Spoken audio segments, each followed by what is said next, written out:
How are you? Come on in. How are you, Mr. Pretty good. Mr. Mosaic Man? Why is your name Mosaic Man? Well, I've been building these pretty wild mosaics for about 30 years. And, you know, paying tribute to things, people, streets, you know, friends. That's beautiful. Very good friends, Judy Powell. You become a kind of a local celebrity or even New York celebrity from this. Yeah. Yes, congratulations on that. How did you find your talent doing this? Well, I started out doing, after I got out of the service, wanted to do a lot of work to burn my stress off.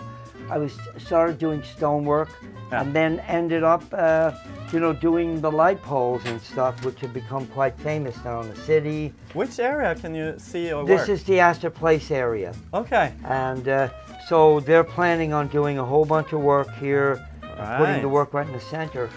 So, you know, that and it's been a struggle all the way along. Yeah. So, but you also had struggles like earlier in your life with being homeless. I have been homeless for many years. How long did you how long were you homeless for? I was homeless 25 years. Wow. Yeah, How did you survive it? You don't survive. You just hopefully get through it all. But do you have something that reminds you of your time as being homeless? This is an artifact from many years ago. I wore it down to a David Dinkin open house. Yeah. And you know, he was a very nice man, because when I had been living in Woodstock, he sent me a letter up to Woodstock thanking me for bringing a tile saying "Save New York City." Wow. And out of the blue, he sent me a letter to Woodstock on the anniversary of Woodstock. Why would the mayor even do that? Well, that's a compliment. Nice man. Do you have something from a mayor or some other someone else that's been recognizing your work? The proclamations on the wall there from Mayor Bloomberg. Oh, really? Yes. A Hall of Fame award. Yeah. And I have a Hall of Fame. I got a Hall of Fame thing from City Lords, a giant subway token. So I know your timing is,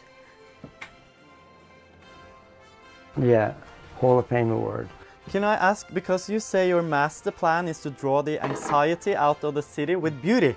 Yes. Is there too much anxiety in New York? There's nothing but. You have a lot of people living here that don't maybe have a lot of social life. Right. They go in, they're watching TV or something. So I'm outside working and I've become part of the neighborhood. In fact, after 9/11, I deliberately went out the next day with a big giant flag just to be seen outside. Wow. To calm people. But no, the work definitely uplifts the spirit, and it's they're going to have a lot of catching up to do. Let's put it that way. But your work is spirit, and it's colorful, and it's joyful. And it's out there. It is. In the greatest neighborhood in the world, the East Village. Why do you love New York? Very fast before we leave. Best people in the world here. Thank you very much. Okay. Now enjoy your rest of your day. Okay. Bye-bye.